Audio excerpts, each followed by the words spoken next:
So first is open your Excel, this or Google Sheet. You can search in Google or the type here. Sa ako ang gamit ng is laptop man today na search ang Google Sheets daang. So naman ko'y kuan Excel na apps then kanila akong gigamit. So first is today I will show you how to create a simple expense tracker using Microsoft Excel or Google Sheets. These tools will help you manage your finances effectively. So step 1, create a new blank sheet. Bale, blank pa na siya diha. Blank. And then, first, open Microsoft. Yan na-open na. Diba? Create a new blank. And then, step 2 is set up the expenses tracker. Next, let's set up columns. So, column E is date. So, ako pa siya ibalik. So,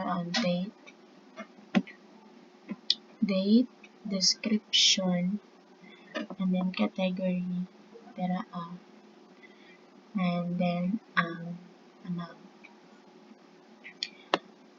So, step 3, input sample data. Now, we'll enter some sample data. Here's an example. Date.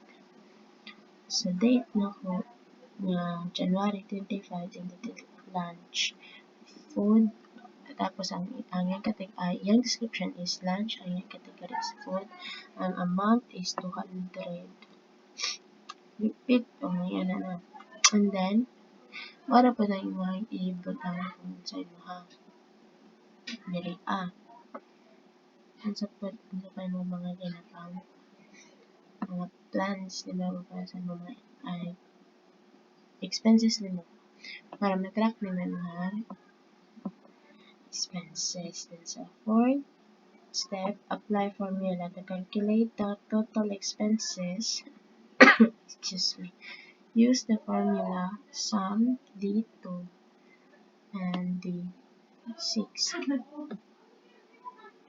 So D2 today 6A plus lang na siya nimo kung pila ang imuhang equivalent mga na consumer expenses. So ang ako is 800. So daha na ko siya kibutang sa sa cell E7 diri. And then sa Excel, go to home. So naka-home na ko. Format na siya. And step 5 is visualize data. To create a pie chart displaying expenses by category. So, dito sa insert, pangitao na to pie chart dari. Kana ako ang napili. Ako pa na siyang i-highlights.